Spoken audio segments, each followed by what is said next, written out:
Okay, thank you so much for being here. Today, our episode is going to be the translation of the episode we did last week. And it's not really the translation because now I have done some research to make it more fitting to the culture in the United States or in Canada or in Europe. So the topic was very interesting. There was a lot of people that asked me for it last week. I decided to go ahead and just talk about it in Spanish. And the topic was, how come if I love dancing so much, I want to quit? Or, like ways to cope with or to understand how to deal with this situation that you might be going through, which is you have the love for dance, you've always loved dancing, but somehow lately you've been feeling like you want to quit, you want to stay away, you want to stop dancing, you are feeling just not motivated, or you're just feeling some sort of like rejection towards what used to be a source of joy for you. A lot of people, when they heard my version in Spanish, they reached out to me. And what I heard was just like incredibly interesting things and cases of how this is happening to a lot of us. So one thing that I noticed, or I wanna say that there was not a lot of it was identical to what goes on in Latin America, but some of it was. So in general, what I came up with was 3 different reasons why you would feel like you want to quit. So if the first reason is because you definitely want to quit since you are over your dancing phase, then I think that if you feel that, then you shouldn't be feeling a lot of grief or a lot of pain because of it. So maybe this is not for you. Like, this is just, you just got to take your time and just do your thing and then come back to dance whenever you want, right? But I don't think this is what people spoke to me about during this week. They were talking to me about things like that really made them sad. I heard a lot of people saying, I feel so sad. I feel so sad because I'm not able to dance anymore. And they were saying something like, I just cannot gather the motivation to do it. And for that reason, then I'm going to come up with these divisions that I found. So first, is same thing that I did in Spanish. It was the same division or the same case. It's like when you feel like you're overwhelmed with life and then you have so many things to do and perhaps there's a lot of drama in your life, like you've been going through like some personal stuff that you gotta deal with at the moment, and perhaps it's perhaps you need to take care of some other things, and that is taking away from your dancing time. So then if that's the case, I would say two different tips that I would give you. One of them is just, first of all, start thinking about like time management. Coming up with a strategy that is good for your time management. Something that really works for me is, instead of quitting, what I do when I figure out that, when I realize that there has been 3 days when I haven't been able to do something that I planned on doing or that I knew that I had to do, and when there has been 3 days that I haven't been able to gather the motivation to do it, or when I found that like life gets in the way, what I do is I just stop and then I retake it again whenever it's possible. But one thing that I'm doing that really seems to work is give myself a second chance every single time and try different things. Like, I'm gonna give you an example. I thought about like doing all my training at night, right? So I was like, I'm gonna do my training at night, and I'm gonna go on Facebook and do my like my accountability group and everything, right? And once I figured out that like when I was done with working out, a lot of the times I just didn't have time to stay and then finish with my training, with my dance training. And that pushed, it just like got me, I was tired. A lot of times I was just very overwhelmed. A lot of times because I had started later doing my workout, then I started later doing my dance. And therefore I would just be like, oh, you know what? I'll just give up, I'm just not gonna do it.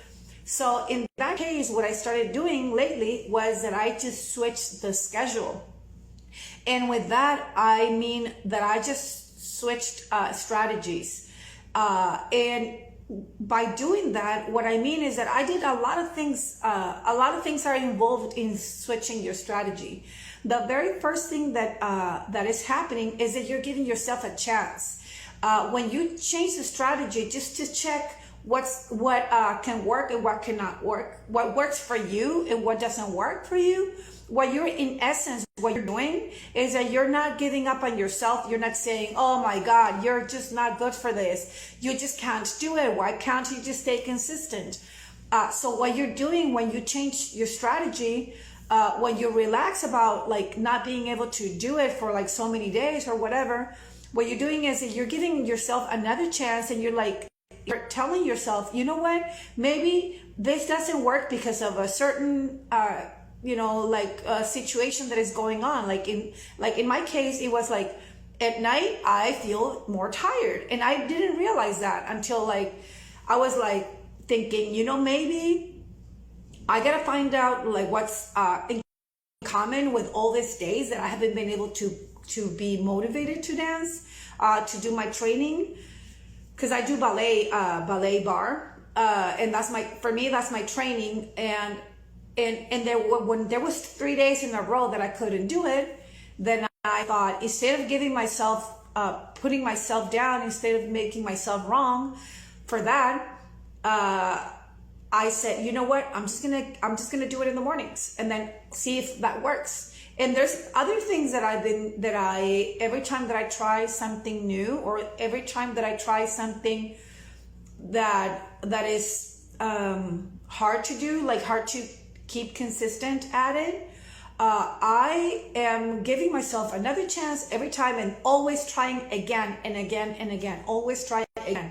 And I tell you this because a lot of the people, when they ask me, when they reach out to me and they're like, I'm so sad that I'm like not dancing anymore, or I can't do this, I can't do that, and they always blame themselves. So I know that if you're listening to me, I know that if you feel bad for not doing what you wanted to do, for not training, for not dancing, for not doing what you said you were going to do, I know that you're blaming yourself, and you're making yourself wrong, and that really doesn't get you anywhere. So the thing that I recommend that you do is just give yourself a chance, and then just be like, you know what, be interested in finding a way to make it happen, instead of saying, oh, if it doesn't work this way, that means that I suck.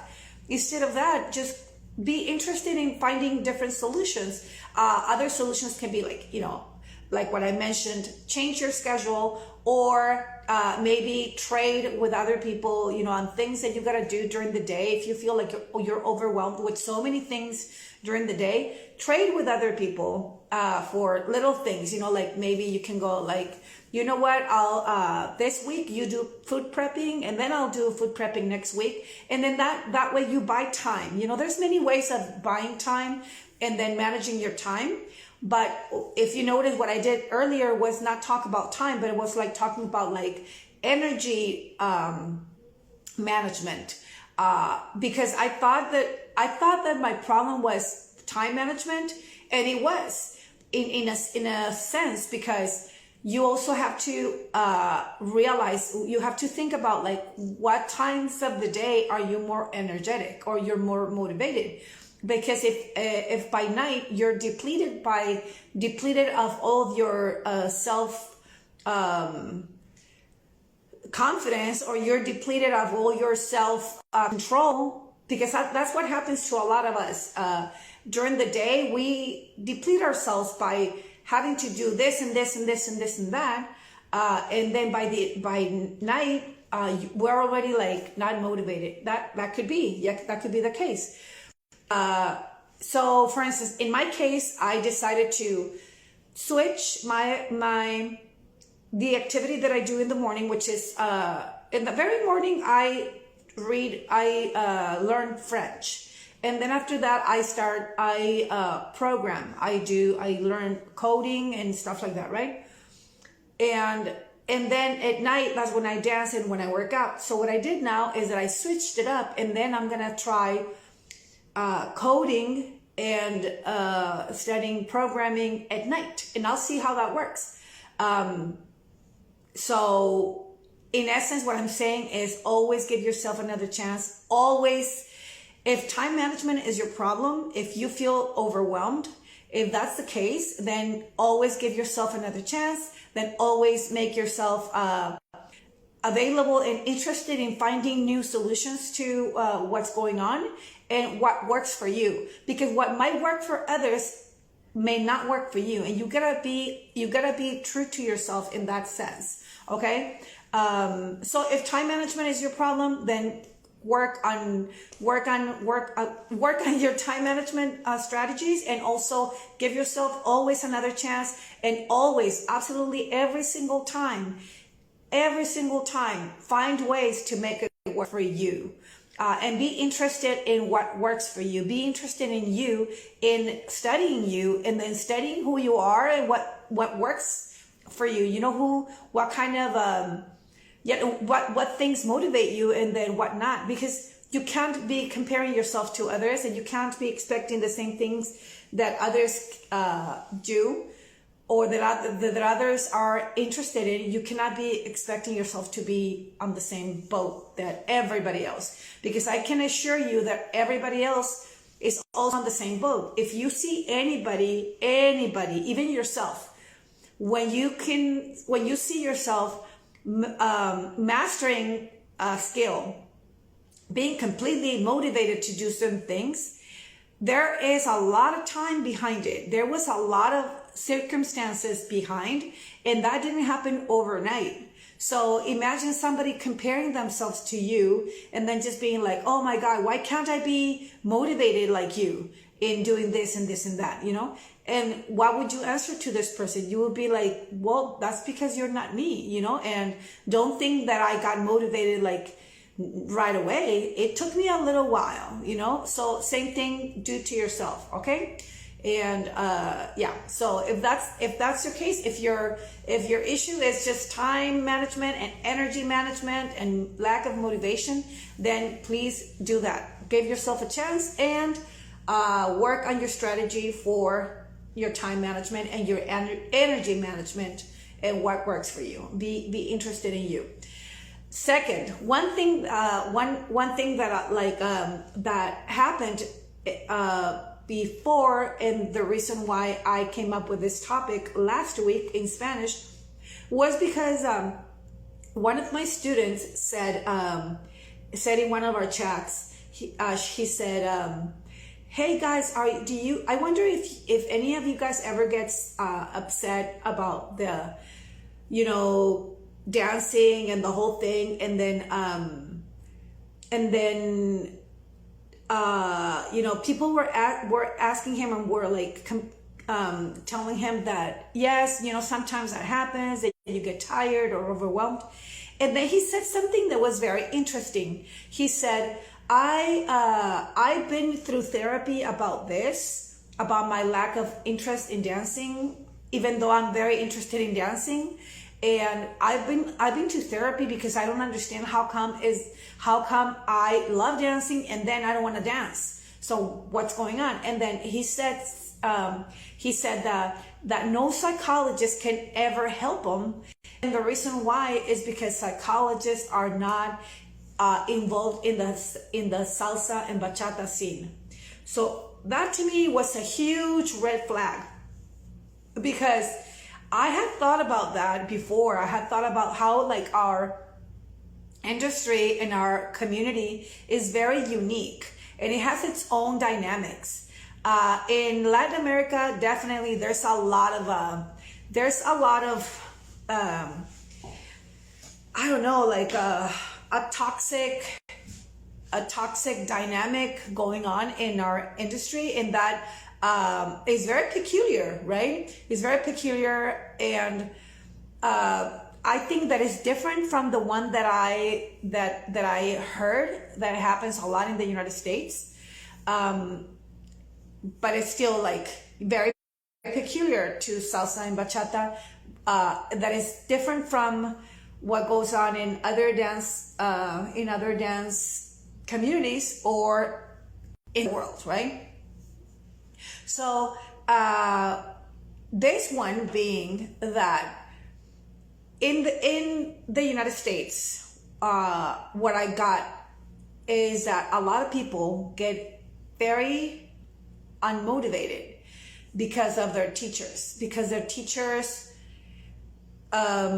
they make them feel like they are not good enough. They make them feel like they're never gonna make it. They make them feel like they're just not good enough. And or their classmates, I find the classmates situation not very common in the US, but I know that based on what these people told me, I was like, yeah, I've seen that, and it's very alarming to me. And you know how like in salsa and bachata, there's a lot of teams, right? People have teams and people do competition.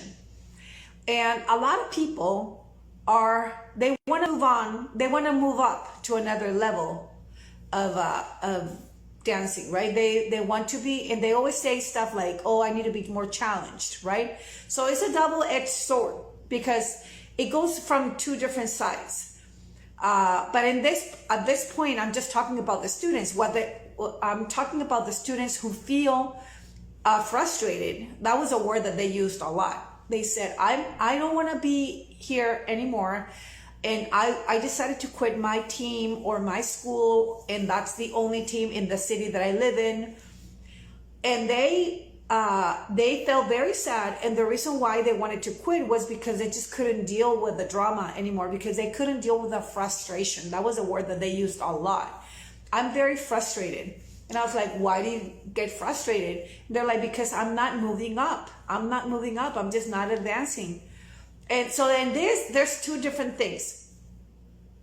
One thing is, if you feel that you're not advancing, and like let's say that you're in a class, okay? If you're in a group class and you feel like you're not advancing because there's supposed to be some sort of like physical advancement, like they're supposed to move you to a different group, and you feel like you're not moving up because you're not learning, or you feel like you suck, straight, plain and simple. That was one of the people were going like, you know what? I see everybody advancing, everybody posting on Instagram their beautiful dances, and everybody's getting ahead, and everybody's getting so good at dancing. And yet I am like, because I don't have time to rehearse as much as the others, because I have kids and because I have another job and then all that stuff, it makes me very sad that I can't advance. So if that's your case, if your case is that you just want to be a better dancer and you compare yourself to others, and because like you are not able to practice as much as they can, then you feel like you are you're not to their level, and therefore you either feel like less than, or you feel like as if you feel disappointed at yourself, and therefore you'd rather just quit. So if that's the case, I can give you one very huge, big advice. The advice is to just show up. Just show up, and don't let your inner dialogue dictate what to think. If you think that people are looking at you and staring at you, trust me, they're not. If you feel like you should be more advanced, trust me, and please listen to me. Nobody cares. Everybody is happy to see you succeed and to see you go, advance. And I'm very sure that people can see you advancing more than you can see yourself. So if your standard is so high, that is putting this much pressure on you, then I would tell you that this standard, you need to change it. You need to disappear the standard. You need to be not looking for results, but just look at yourself showing up every single time that you can. So if that's your case, you have to first show up when you can. If you are not able to show up, then go ahead and just show up whenever you can pick it up. And don't feel bad, because I'll give you this much. Feeling bad, putting yourself down is not going to help you. I promise you, it's not going to help you. Looking at what you can do better, that does help you, but not when it's intoxicated with negativity. I can promise you this, it's just not, it doesn't get you anywhere. So chances are nobody's looking at you. Chances are you're the only one who's got this crazy standard on yourself. Chances are nobody's competing with you. Chances are people are happy to see you in class whenever you can make it. Chances are your teacher is more happy to see you, even if you can only make it once a month, than if you just don't feel don't feel like, oh my God, I've been missing so much. My teacher is going to be angry at me. That's not going to happen. I mean, unless you're in a competition and you're in a team, and then, yeah, for sure. But no, if you're going to a class and everybody is better than you, chances are they're not even looking at you, and they're not expecting you to be perfect. So don't put that pressure on yourself. And I know about this because I hear this over and over. And I go through this when I go to classes for ballet, for contemporary, and for hip hop, and whatever I'm taking, even ballroom. I always have to be fighting with myself and just be very aware all the time. And I'm always going to be aware of my inner dialogue, always. And just be like, don't be scared at people looking at you. They're not even looking at you. They're not. And then thinking about that is going to just make you smaller, and then it's going to take away the time or the effort that you could do if you were not afraid of looking bad. And I'm going to repeat this because I want you to get this. And I know that this is happening to a lot of you guys, because it happens to me every time that I want to do something harder, something that is outside of my comfort zone. When you're there, especially if you've paid for that class, you playing short, playing small, so that you don't look ridiculous, so that you don't look dumb, so that you don't look like a beginner. Playing small is not going to be good. It's not going to help you advance. And it's very likely that if you play hard and then you fall, literally you fall over and over and over and over, there's going to be a time where you're just gonna get it, and that time is gonna get way faster than you think, or way faster than if you just keep playing safe and keep playing small. So if that's your case, and I think that this is the case for most people, that they feel like, oh my God, I haven't done this for so long. I'm going to be so behind, and I see everyone advancing except for me. Everyone on social media is posting their rehearsal videos. Everybody is so skinny and they're so flexible now. And I remember we started together, we were in the same group, and now they're like competing, and me, I'm like just like the same old like slow dancer or whatever. So I know this because this is what I hear all the time. But also that's what happens to me every time I try to go to a new thing. So I know that this works. When you listen to yourself and just go like, okay, I hear you, but I don't need you right now. So for instance, me, like I give this, I tell this my inner critic, I call her Catalina. And I'm like, I hear you, Catalina, but I'm not going to be listening to you right now. I don't need your advice right now. It's not working for me. So, and then later on, I work. I'm like, why is it that I'm always coming up with this same negative self-talk, right? And then the more I realize, the more I'm aware of it, and I just look at it, but don't let it affect me, the more subtle it starts getting, the better it starts, like the more there, it gets to a point where I'm just like, I don't care anymore. But first, you gotta just be able to go, even if you're afraid, even if you're embarrassed, because you will soon realize that nobody is looking at you. Nobody's criticizing you. Nobody's like expecting you to be. I can promise you that, that person that you say, oh my God, I feel so bad that this person was with me 5 years ago in the same studio, and now they're teaching, and I'm so behind because because I went back to school, or because I have to take care of my kids, or because I got a divorce, or because I moved places, or whatever, When you come back to that class, I can promise you that those people are not going to be like, oh my gosh, she's so dumb. She's just like so slow. No, they're going to be like, oh my God, I'm so happy that she came back.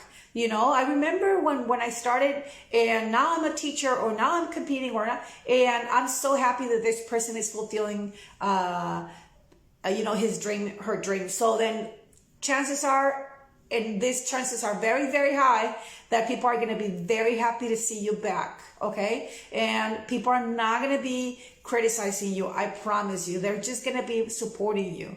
That's going to be absolutely the case. I can promise you. Okay. If you have anything to say about this, please comment, please send me a message, and I can, further explain what I mean by this. But I have heard this situation so much that I know that it's like what is the most common, thing is like when you stop going to class for some reason, for some personal reason, and then you feel like you have lost so much time, and you are so behind that you don't want to come back. So if that's your case, then please give up that that funk that you're in, and go back to your classes. And I can promise you that people are going to be happy that you're back. But they will not.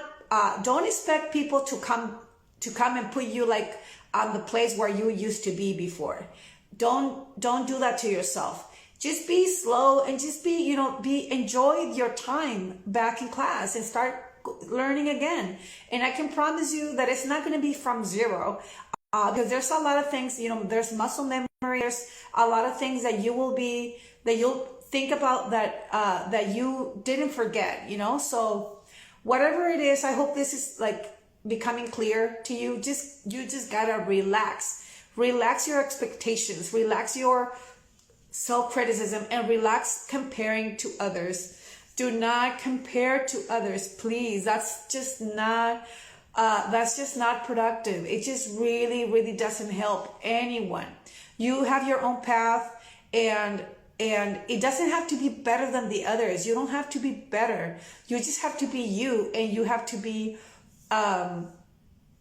you just have to enjoy what you're doing, and follow your path. That's it, I feel like this social media, and then all this competition, things, and all this stuff is just making us so competitive, and that we feel the pressure to always be on top of our game and just be on top of our game in everything.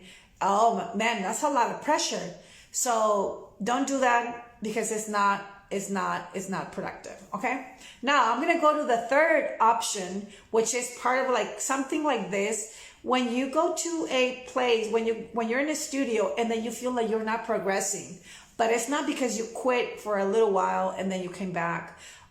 It's because you feel like you're not progressing because you want to be in a higher level.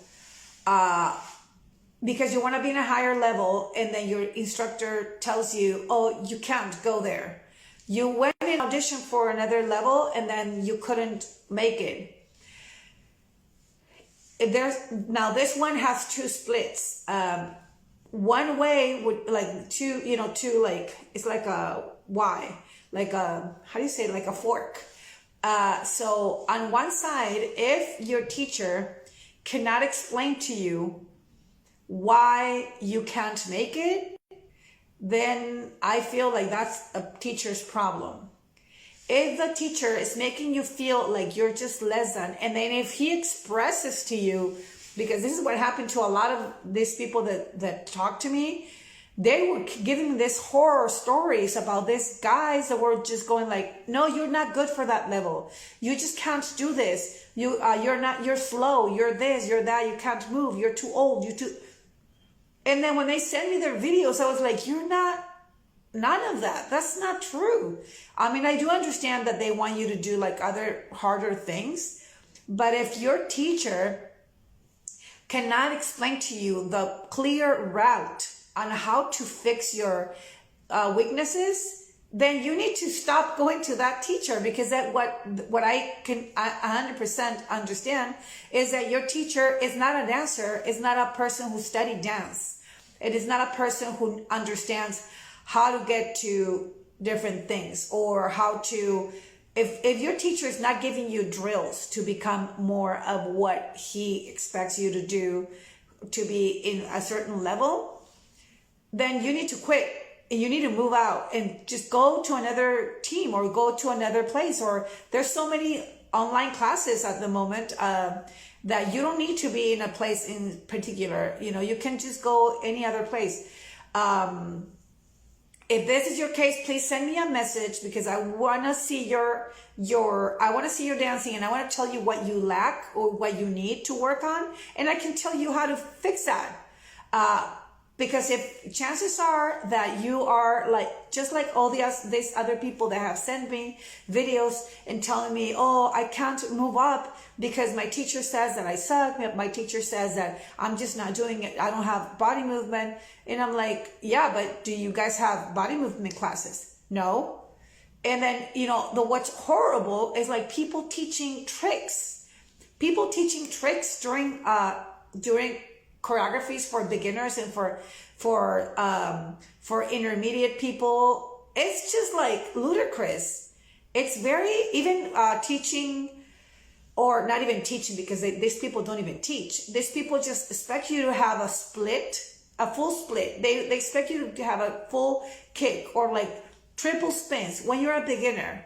That is enough to make you lose your faith in yourself, of course, because you're not supposed to be flexible for a beginner team. You're not supposed to be doing multiple spins for a beginner team. You're not supposed to be doing tricks for sure.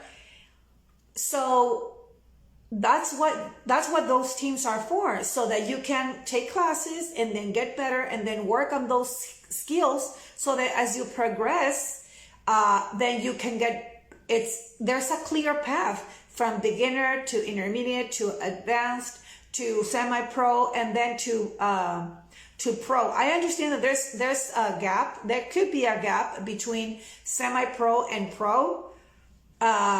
Like I know that in my company, that's how it used to be. There was a big gap, but I don't see that that's what's going on in the rest of the world.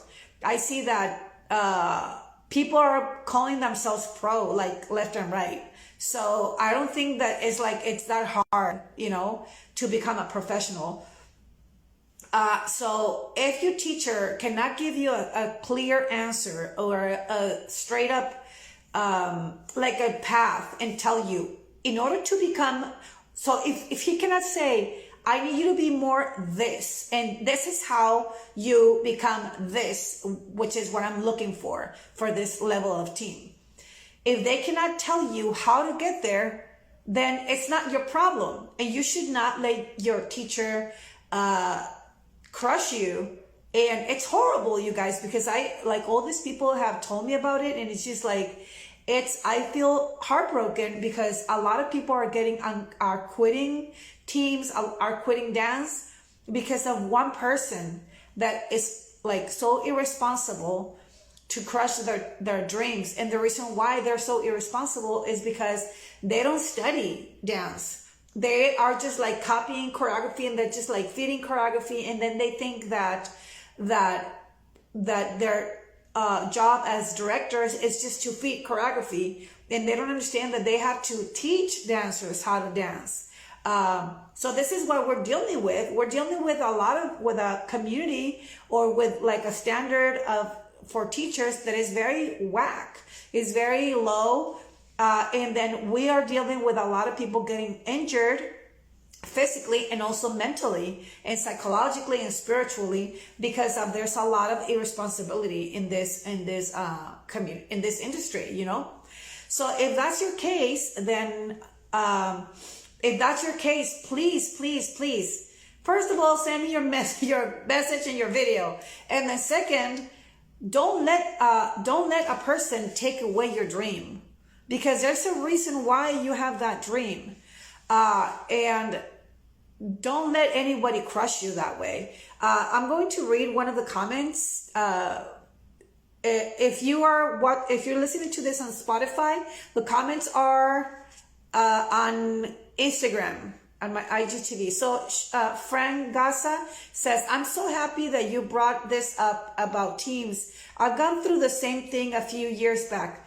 I'm telling you, I got so many messages from that. Like people saying that they just want to quit because the teachers just like don't want to move them up, but then they don't tell them how to move up. And the reason, and I can tell you that the reason why is because there is a very low barrier for entrance for team directors. Anybody can direct your team. Anybody can choreograph, because choreography is like reduced to copying from famous people.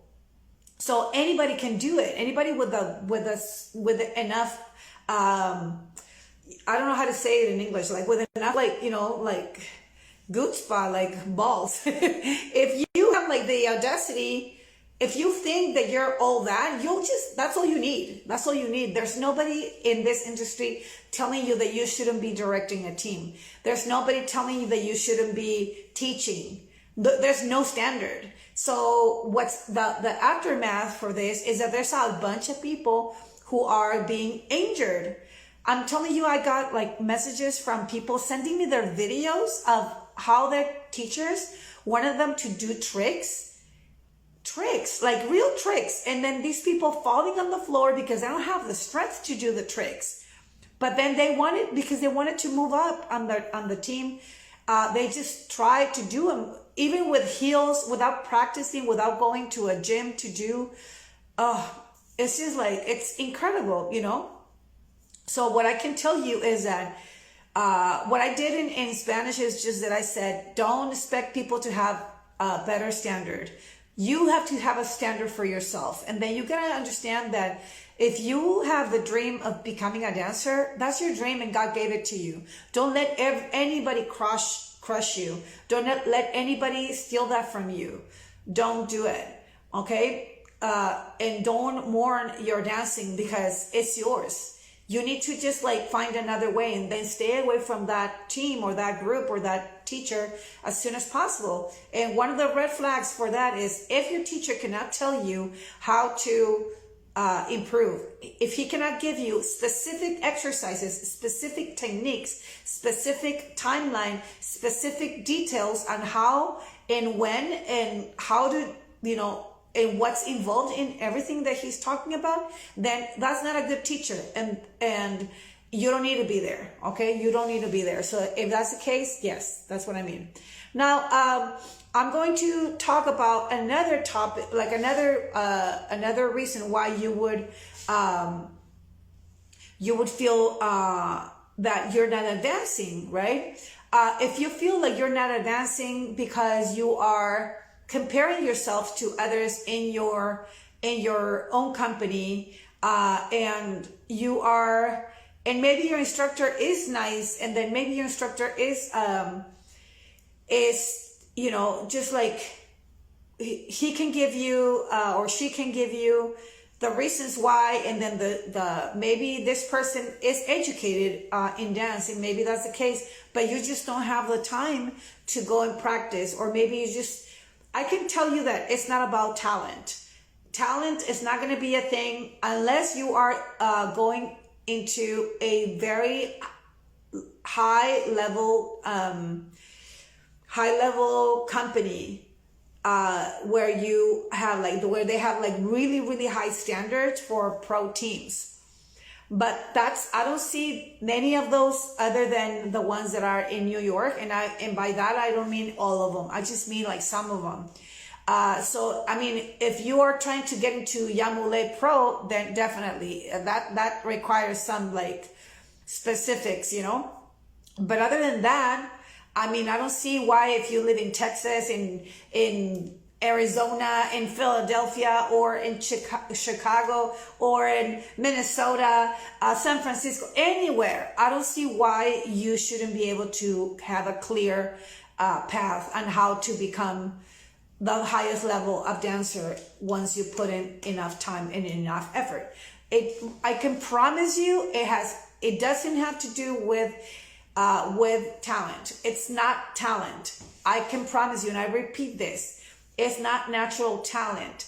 Is if you can't make enough time for practicing what you need, then that's gonna keep you behind. But otherwise, if you have the time, chances are that you are not giving yourself enough credit, and that you're putting yourself on this a lot of pressure, and you're making yourself wrong for not being number one. So I can tell you, because I'm a recovering perfectionist. Ever since I was a kid, I started competing. When I was 4, I started competing, and my parents are very. I come from a family that is very, how can I say this? They're not competitive, but it's just they're very demanding. When I was a kid, I was always expected to get straight A's. And if I didn't get straight A's, oh, forget it. It was not a joke. And I had to be the number one for everything. And even though my parents, the moment, they wouldn't tell me straight up in my face that they expected me to be number one, I kind of felt that. And then I became very competitive. But then that comes with a very high price. It comes with this price where you feel like if you're not number one in something, you feel like a failure. So for you, number 2 is already fail. And it's so toxic. That mentality is so toxic, you guys. It's not good for anything. It doesn't work. And also, a lot of these times, you are there, and then you're comparing yourself already. Then you're already saying, oh, I'm not as good as this person. I'm not as good as this person. And I can give you an example. For instance, me in my team, I was always very, I guess that's where I learned to not be comparing myself, because I was always very impressed on how everybody else was so talented, right? And then I started realizing that we're all talented in a different way. Because if I start thinking, oh my God, this one is so much faster than me. Oh, this one, it has so much more flavor than me. This one is so much stronger than me. Yeah, but then at the same time, I'm so much more flexible than all of them, or I have so much more technique or whatever. So that's the mentality that you gotta have, to know who you are and to see what you need to work on. but don't put yourself down for not having everything perfect. So that would be my best advice. That's what I used to do when I was in Alma, in the pro team. I was always like looking at others and just looking at how much I can improve so that I could look like them, and how much I could improve, or how much I can teach them to improve so they could be at my level at certain things that I was there at. So that's a much healthier way of thinking. That's a much healthier way of, executing when you're in a group. And then definitely, if any of this stuff is making you feel like you need to quit because you feel like you're feeling this pressure, then definitely you need to take one of these advices that I gave you. Just take away the pressure. Feel proud of yourself. Don't be looking at yourself. Just show up, and always also find a way to give yourself props for what you're doing, even if it's just for showing up. That's a lot. So don't if it's because of pressure, because you're comparing yourself, don't do it. Just take a break, and then just be, talk to yourself and just be nice to yourself. So that's what I would say. Now, if you, in case, because this is what happened in Mexico and then in Latin America when I gave my podcast last week, a lot of people were saying that they were getting really fed up with the scene because it's so toxic, because people are just very competitive, because people are just very, very vindictive, and people are just like talking behind your back, or people are just like stealing your boyfriend. It's just very unethical. So I don't think that this happens a lot in the US. But in Latin America, it does happen a lot in the salsa and bachata scene. It's super unethical. People are very, very, very immoral. Teachers, like teachers sleeping with like minors, teachers doing things that are just straight up wrong. And so if something like this is happening to you, in the United States, and you feel like you're in a toxic place where you don't feel like people are grateful for you, you don't feel like you're being respected, or you don't feel like you're being appreciated, and you feel like there's a lot of politics in your studio, you feel like there's a lot of favoritism or stuff like that, and your teacher is not telling you exactly what it is, then you can do two things. One, you could just ignore them and just go for what you're doing. That was my advice to the Mexicans, because in Mexico, it's not like you can go to another company and they're going to be different. In Mexico, most dance companies have very unethical elements, because our culture is extremely unethical and extremely chauvinistic and extremely, just like we have this saying in Mexico, is el que no tranza no avanza. So we have normalized being unethical. It's very normal to us. We even make jokes about it. Nobody complains about it, and then people start just live with it, and unfortunately a lot of people get affected by it. But my advice for them was, because you don't have any other choice, you can just go there and just don't get mixed, and don't get mixed with all these people. Just go there, do your thing, do your classes, and get out, and then have friends outside of the salsa scene, and definitely don't let the salsa scene destroy your spirituality, because it can be like a very toxic environment. But if you like dancing and this is all you want to do, then you just gotta protect yourself, your soul. But I think that in the US, you have a chance to look for another company where people are not unethical, because I do believe that there's a lot, because of the culture. You guys have more of this mentality, that you'll find more people that are more aware of what not to do and what not to, what's immoral. And so you'll have more choices. And all in all, I just want you to know that you do not have to quit.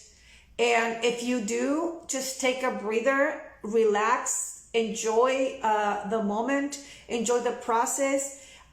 Really take the time to know yourself and know why you want to dance, and find other ways to continue dancing. Maybe if you don't want to, let's say that you have an injury or something, maybe you don't need to be competing. Maybe you can be performing, or maybe you don't need to be doing that. Maybe you can go and start social dancing. Maybe you can go and start teaching. Maybe you can get into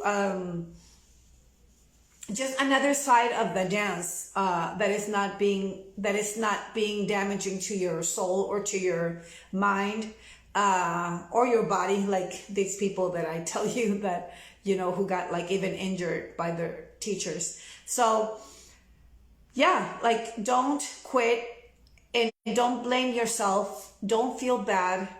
Just think about why you feel pressure. And then one thing that I wanted to say at the very beginning was that most likely what's going on, if you feel like you want to quit, it's more like your body, your own self, your soul is protecting you from something that it thinks it's gonna damage you.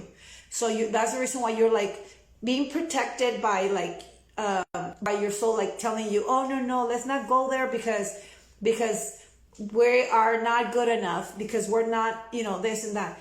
So don't let that, don't listen to that. Don't feel like you're not good enough. Don't feel like you have that, you don't have the right to be in a place, you don't have the right to claim your dreams of being a dancer.